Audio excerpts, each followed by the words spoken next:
Hello and welcome to the second module of the first week of getting started with competitive programming. Hopefully you have by now set up your coding environment in a way that you like and that you're comfortable with. If you've seen the previous video, you've also had an overview of the various platforms that we will be submitting code to reading problems from. So just make sure that you have your accounts set up everywhere and you have your basics sorted out in terms of knowing where to submit your code and knowing how to read input and write output and things like that. And on that note, also don't get distracted with things like starter files that you might see from other more experienced competitive programmers. Especially if you're just getting started out, it's perfectly fine to keep it pretty basic and simple right now. And as you go along and build up your own experience, you will kind of build out your own setup and your own starter files, which I think is a much better approach than copy pasting large chunks of code that you probably don't even fully understand or appreciate right now. So just feel free to keep it simple. And in any case, if you're having any issues with just the logistics of getting set up, then please feel free to post a message in the Discord channel. Or if you're not on Discord, then you can always send an email to the Google groups that has been set up for the course, and one of us will be sure to get back to you. So with all that said, I hope you're excited to sort of get started on your first problem solving experience in this course. And as you probably have noticed, the first week is called ad hoc and implementation. So what this generally means is that these problems don't require any special data structures or algorithms background. They're more in the nature of fairly generic puzzles, and you can have a go at it even if you are not particularly familiar with specialized data structures or algorithms. Usually all that is needed is basic programming competence. So this is a great place to start. It's also a great way to learn a new programming language. You might want to just practice with a lot of these implementation based problems that show up in programming contests. Typically, if you go to a CodeChef Long Challenge or a Code Forces contest, typically the first problem is of this sort.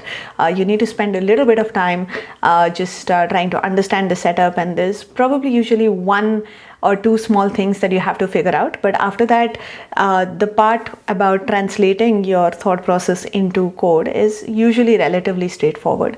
Of course, there are sometimes challenging implementation problems with a lot of annoying corner cases and things like that. That's not going to be the scope of what we do this week. We'll just see some interesting problems with fairly simple implementations. So let's get started with a problem called reversort. This is going to be a warm-up to another problem called engineering reversort that we will see in the next module. Both of these problems appeared in the qualification round for Google Code Jam 2021, that's this year, and it's a fun problem. The first part is a very, very direct implementation problem. So you see a description of a certain algorithm and you just have to implement it. It turns out to be a sorting algorithm, and we'll have a lot more to say about sorting and searching next week. So again, it's probably a good trailer for that as well. So let's just take a look at what the problem statement says, and we'll take it from there. So the problem statement introduces us to the reverse sort algorithm. This is essentially a sorting algorithm which is designed to sort a list of distinct integers in ascending order. At the heart of the algorithm is this so-called reverse operation, which essentially takes a subarray and reverses it completely. Of course, these subarrays are carefully chosen so that after a certain number of iterations, the array ends up being fully sorted. So what we're going to do is take a look at the pseudocode for reverse sort, understand how the algorithm works, and then we will get to the task that we are supposed to perform on the basis of this algorithm. So here's the pseudocode for reverse sort. It's exactly as given in the problem statement. And if you read it, you will discover that what the algorithm is doing is the following. It's going through the array from beginning to end, and at the ith stage, what it's doing is trying to figure out what is the smallest element in the array from the current position to the very end, and it takes the subarray from the current position to wherever that minimum element is located, and it flips that entire subarray over. So this has the effect of bringing the ith smallest element to its correct place in the ith iteration. And as a result, after n-1 iterations, your array is completely sorted. Notice that you don't need to go the last mile. You don't need to do the last iteration explicitly, because once you have sorted the first n-1 elements, the last element automatically falls in place. Now, this may seem like a trivial thing to say for now, but for the task that we have to perform, these are the kind of corner cases that are useful to observe and be careful about, because otherwise you will end up getting these off by one errors, which can be really silly and annoying. So just be very careful in your reading of the algorithm down to these simple but minute details. So what we'll do now is we'll simulate this algorithm on a couple of examples. My suggestion would be that once you see the example, pause the video and actually work through it yourself, and then resume the video to see if your execution tallied with ours. It's important to go through these examples just to build up your intuition for what the algorithm is doing, because having an accurate understanding of what the algorithm is doing is going to be crucial to being able to correctly solve the task at hand. So we haven't yet talked about what is it that we're supposed to do with this algorithm. We'll get to that in a minute, just after we have worked through these examples. So let's look at the first example. It's an array with just 4 elements, 4, 2, 1, 3, in that order. So the first iteration discovers the element 1, which is in the third position, and the array gets flipped. In the second iteration, notice that the second minimum element is already in its correct place. So an array of length 1 effectively gets flipped. And again, this is important to keep in mind for what's coming up later. For the third iteration, notice that the last 2 elements need to be swapped, and that's exactly what happens. And as we discussed before, there are no more iterations after this, because the fourth element is automatically sorted. The next example is going to be a slightly longer and nearly sorted array in some sense. See if you can spot why I'm saying it's nearly sorted. Okay, so in the first iteration, notice that the smallest element is right at the end of the array, and when we reverse the array actually becomes sorted, because what happened was that the array to begin with was sorted in the reverse order. So the very first reverse operation already sorted the array completely. But we don't really stop just because the array is sorted. There is no check in the beginning which says if the array is sorted, then let's not do any more iterations. So the algorithm is going to go through the process of the remaining 5 iterations just to make sure that everything is in place, and these are going to be at every stage, these are going to be reversals on arrays of length just 1. Okay, so that's how the algorithm is going to run on these examples. Now let's define the cost of a reverse operation as the length of the subarray that is being reversed. So remember, I was saying that we haven't really defined the task that we are supposed to do, and now this is the stage where we realize that what we are supposed to do is compute the total cost of reverse sorting a given input array. So again, let's go back to some of our examples to actually calculate the corresponding costs. Remember that when you are sorting the subarray that spans positions I to j, then the length of the array that is being reversed is j minus I plus 1. So one way to compute the cost is to essentially initialize a cost variable to 0 and just keep adding the lengths of the subarrays that are being reversed. So this will involve actually implementing the reverse sort algorithm and doing a little bit of extra bookkeeping just to see what is the length of the subarray that is being reversed at every step. And you just have to update your cost variable correctly and you would be done. But again, let's just take a look at what the costs are for reverse sorting the 2 arrays that we just reverse sorted. Okay, so let's look at the first example here, which was the array 4, 2, 1, 3. So notice that here in the first step, we reversed a subarray of length 3. So that added a cost of 3. In the second step, the minimum element was in its correct position, but we still think of that as reversing an array of length 1. So it does add 1 to the cost. It's not a step that comes for free, so do keep that in mind. In the next step, we swap the last 2 elements for a cost of 2, and notice there are no steps after this. You get the last element in the array for free. So the total cost here added up to a total of 6. Now let's look at the other example where, if you remember, the whole array got sorted in the very first step. So the first step, of course, is expensive. You end up reversing the entire array for a cost of 7. But after this, you have to painstakingly investigate every element in the array to find out that the elements are already in their proper position. So the algorithm in this case will basically continue for the next 5 steps, adding a cost of 1 per step. Once again, remember that the algorithm doesn't have any sanity check at any step which says that we can break if the array is already sorted. So the total cost in this case will end up being 7 for the first super expensive step, and then 1 unit of cost for each of the remaining 5 iterations. Notice again, only 5 iterations because the last step is for free. So the total cost here is 12. Now, if you want to think ahead a little bit, at this point you probably have everything you need to implement a solution to this problem. But for the next problem that we will be discussing, we will be interested in constructing arrays whose cost of reverse sorting is some given number. So that's a very interesting follow-up question, and just as a very special case of that, here is a puzzle that you might want to play with. First of all, think about what's the maximum cost that you could incur as you reverse sort an array. Well, the maximum cost will be incurred if at every step you need to reverse sort the entire remaining subarray. Let's see an example of this happening. Now, the specifics of the numbers in this array are not so important, but what you want to think about is how do you come up with an example like this? So here's an example with 5 numbers. Can you generalize this and say, give me an array of length 20, where in every step you find that the algorithm is forced to reverse the whole subarray that it's working with. You might also conclude that maybe such arrays don't exist. That would also be a valid point to make if that were to be true. So do think about that. I mean, what you can see playing out in this example is that in every step you had to sort whatever was remaining till the end. So you have essentially the maximum possible cost. In this case, it turns out to be 14. So this is a small puzzle for you to think about as homework, but in the meantime, let's just recap what we have going on here.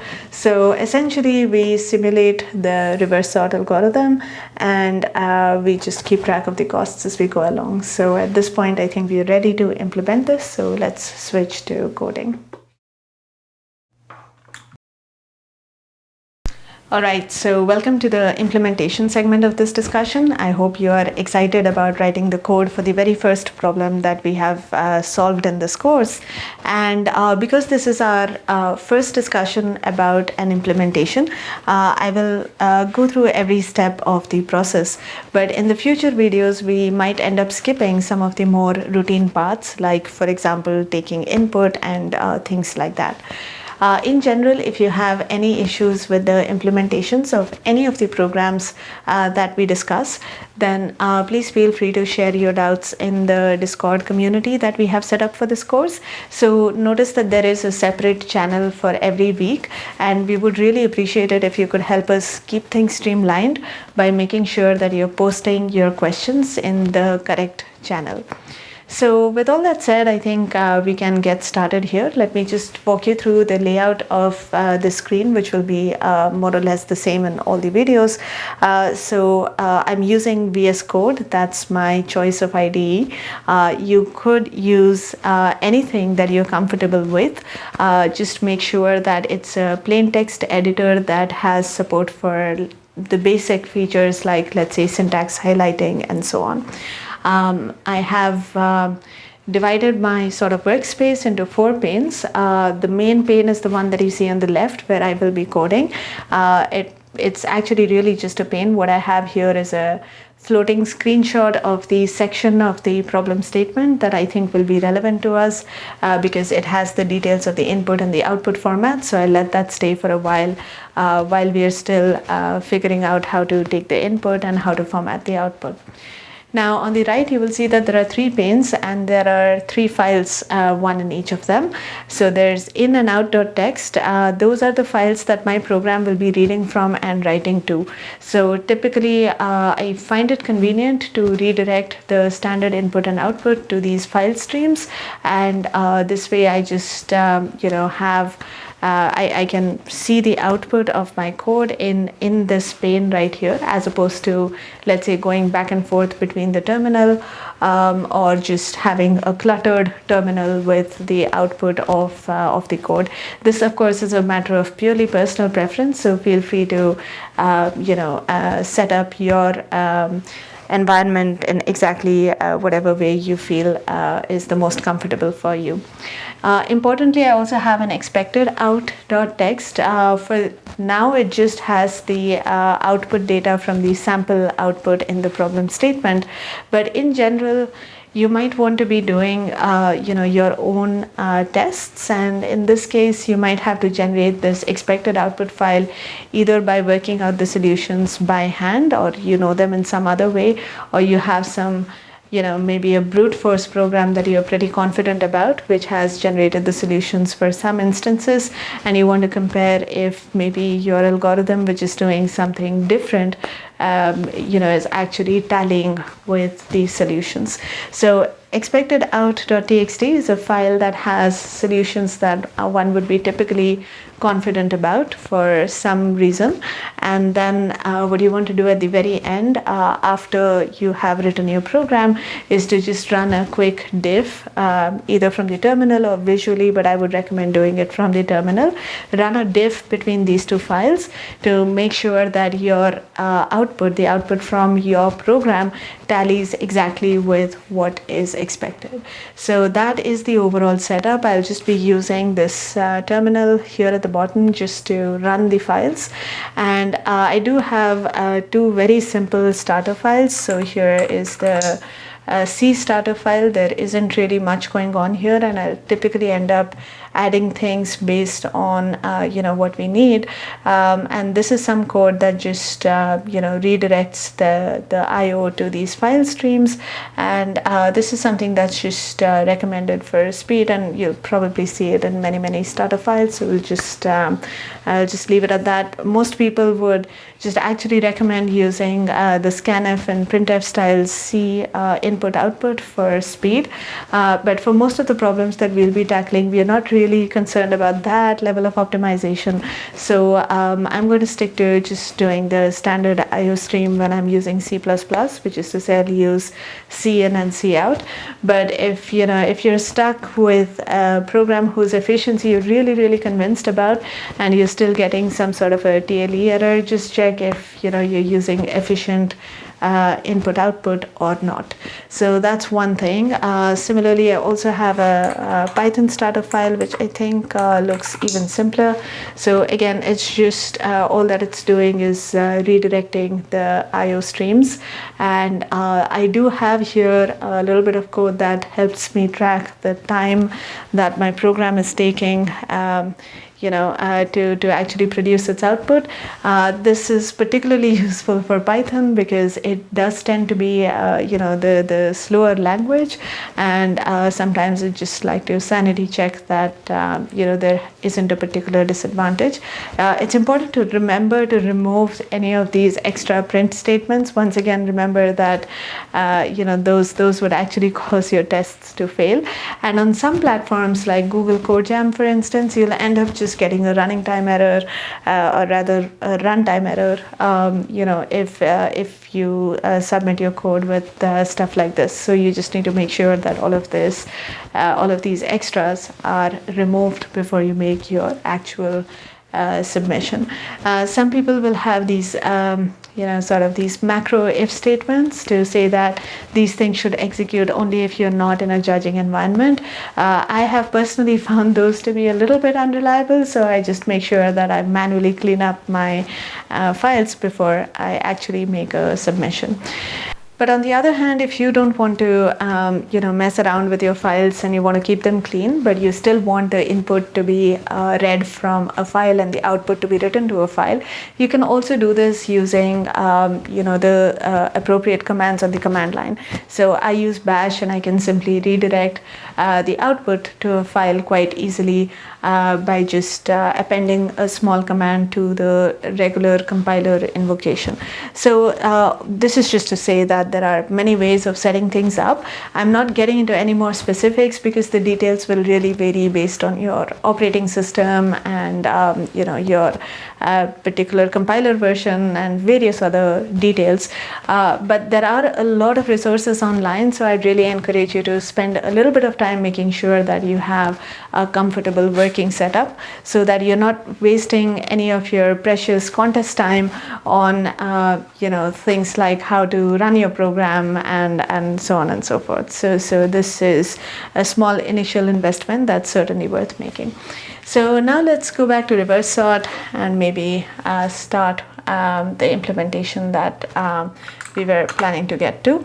So let me switch back to the C starter file, and just hope that the file names are correct and everything is working fine. So let's just test this with a small hello world output.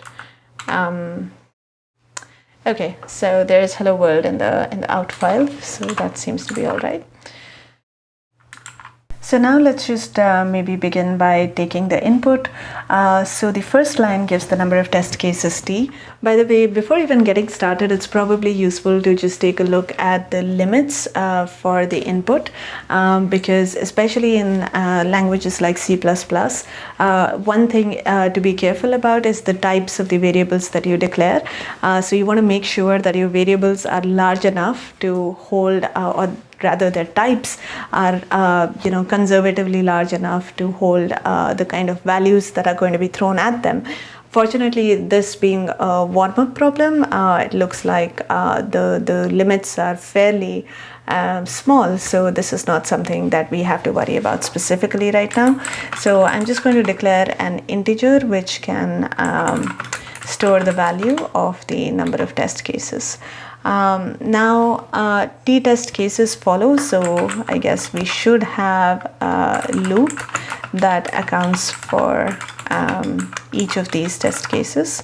And I'm just going to use C as the loop variable, C for cases, but it doesn't really matter so much.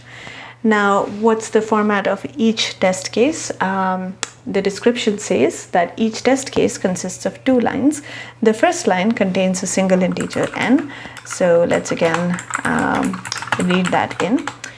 Now the next thing that we want to read is the actual list itself. Now the second line of every test case consists of n distinct integers. So the number n that we just read in is actually the size of the list, and so we can certainly write a for loop that's going to run n times, and we could use this to actually pick up these integers.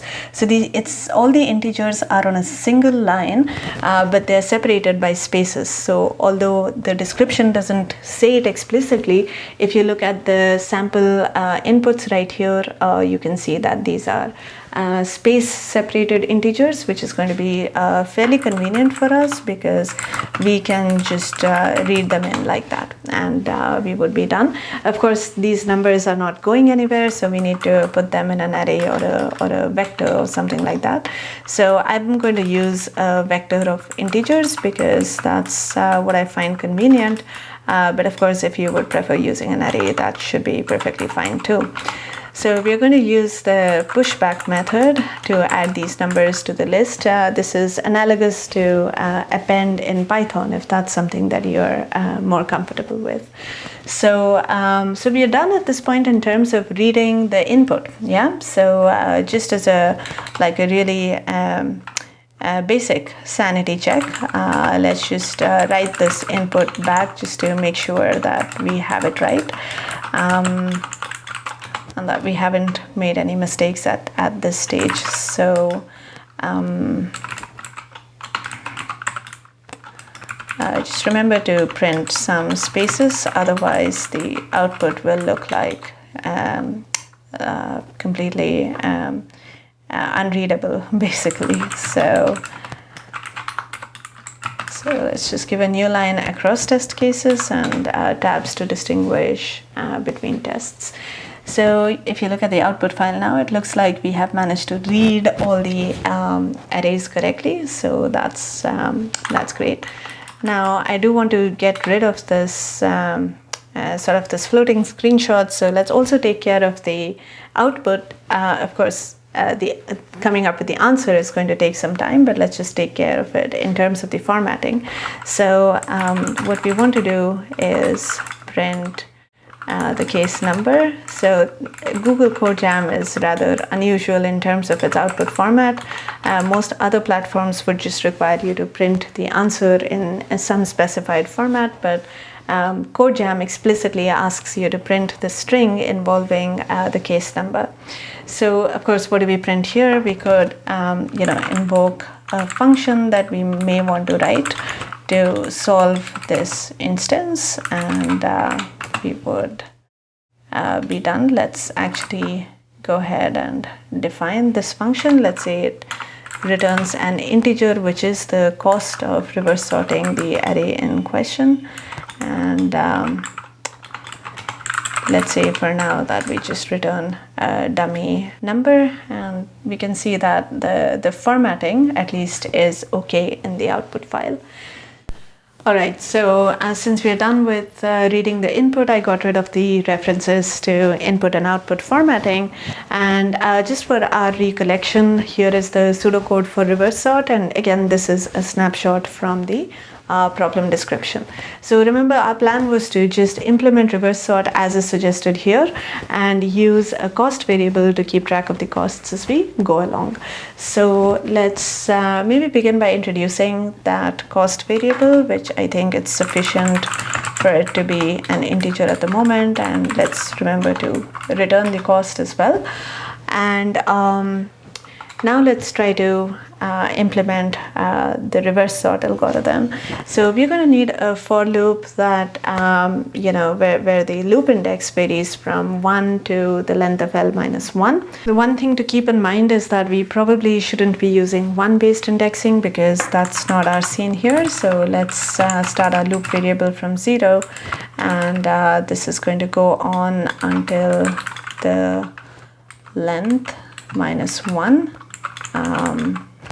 And let's just make sure that that makes sense. So if you're going to stop strictly short of the length minus 1, remember that in our array, the index of the last element is going to be this length minus 1. And since I will be less than length minus 1, it will indeed ignore the last element, which is exactly as desired. So I think for us, the extreme points of the loop variables make sense.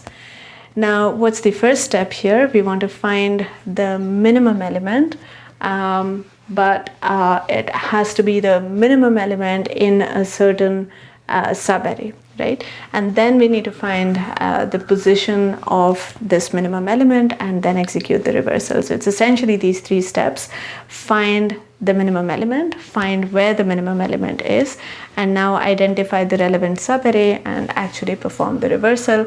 And of course, we also need to track the cost that was associated with that reversal.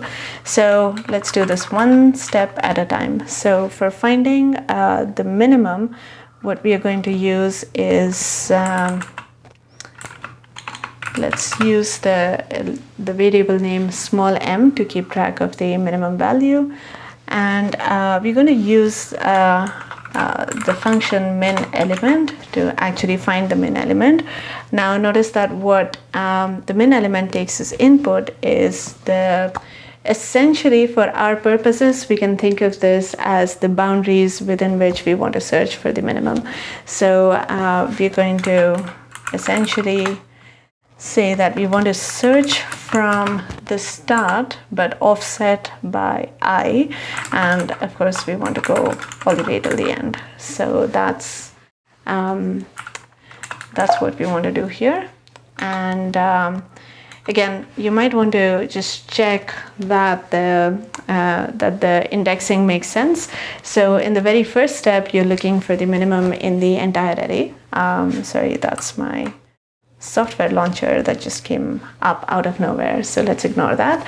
And now coming back to this, when I is equal to 0, for instance, notice that you're going to search for the minimum in the entire array. That's what it means to go from L begin to L end, right? These are essentially pointers to the start and the end of the list that we have. Now, as you go along, as the values of I increase, you correctly identify the subarray within which to search for the minimum. So again, if you're not completely convinced, then you might want to add some print statements here just to see what's going on. But I believe this to be okay, so let's move on and try to do the circus of trying to figure out where this minimum element occurs. So this is going to be an index, and so we can use something called find to find where the minimum element is. So again, since the elements of this list are all distinct, we can just search in the entire array. That will not hurt. If they were not all distinct, you'll have to be a little bit careful in this step. So I'm just going to use the auto type here to keep things simple, and that's going to keep track of the location of the minimum element. And in the next step, that's where we are going to actually perform the reversal. Now, you could probably write your own reversal function to do this from scratch, but in most languages, common operations like this are usually implemented through some built-in functions. And I would generally recommend using a built-in function if it's accessible, because that's been tried and tested and is likely to be more accurate than something that you code up from scratch, at least for these really basic and fundamental operations. Now, if you're not sure about what that function is, or you don't remember the syntax, then that's something that you should feel free to look up. And even if you were coding this in Python, there are any number of ways to reverse, say, a part of a list in Python. So this should be no problem to do in either language using just the built-in mechanisms. Now, in C++, it turns out that the built-in function is just called reverse. The one thing to be careful about, and where it's actually worth looking up the documentation a little bit, is to understand what is it that gets reversed. I mean, you probably give the reverse function 2 indices, and it's quite natural that it's the subarray that lies between those indices that actually gets reversed.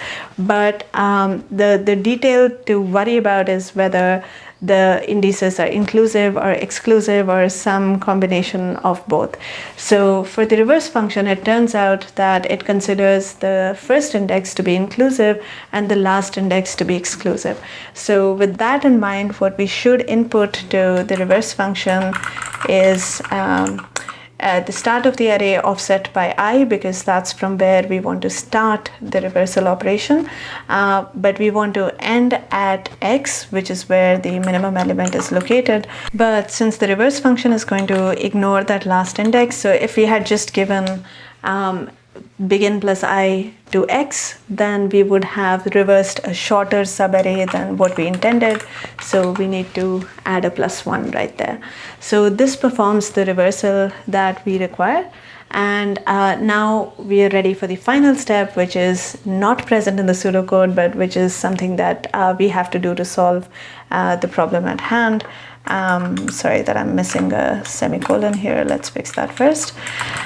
So the very last step is to actually upgrade the cost by the length of the subarray that we just reversed.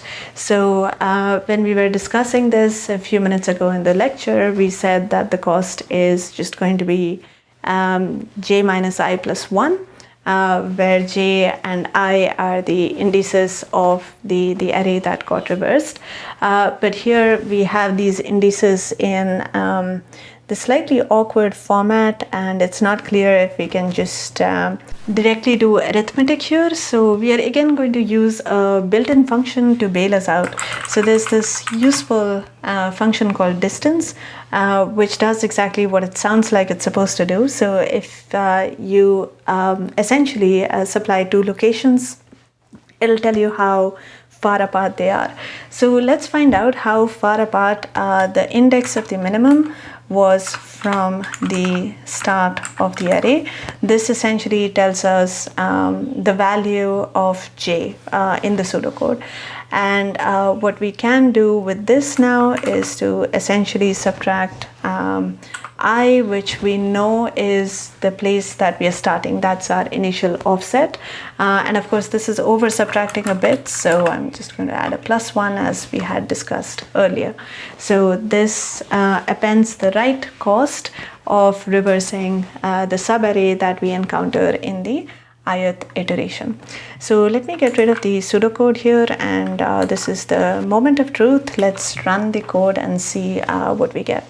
So if you look at the output file, it seems to tally quite exactly with the file called expected out, which is always a good sign.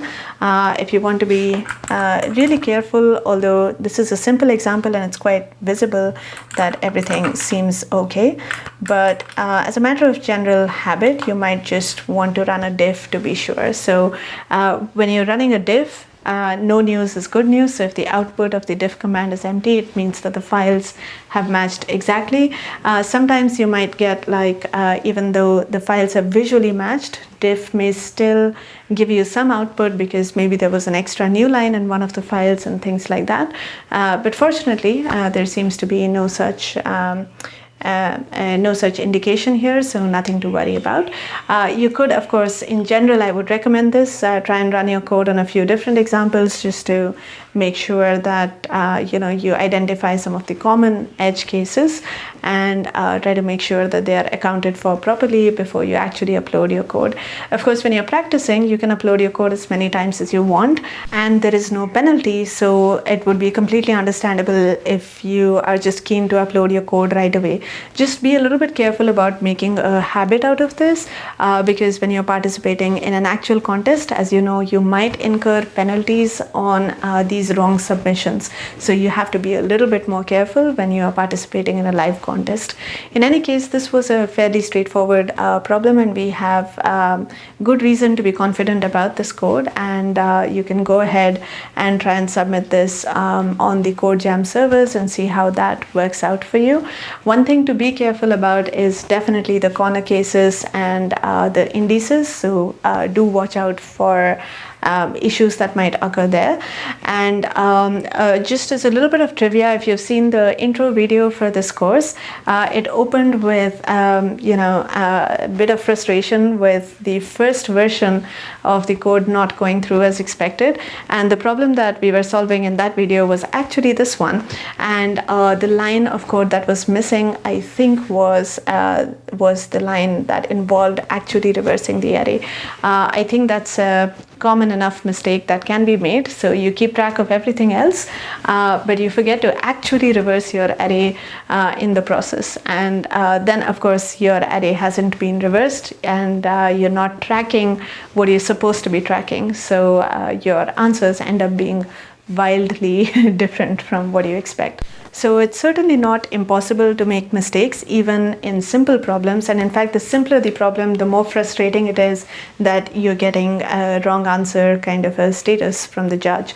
So it's never too early to get into the habit of being generally speaking careful, and anytime that you're working with a lot of indices or corner cases, it's definitely worth working through some examples and just making sure that you have those down. So I hope you had a good time walking through this problem, and I hope you'll also get around to implementing it. As usual, we have the Discord community. In case there's anything that you're stuck with, please do reach out there. We have a separate channel for every week, so it'll be great if you could keep your questions streamlined accordingly. This, of course, is week 1, and we have just finished the very first problem and the very first module. So I hope you're all geared up for the next one, and I'll see you there. Bye for now, and thanks for watching.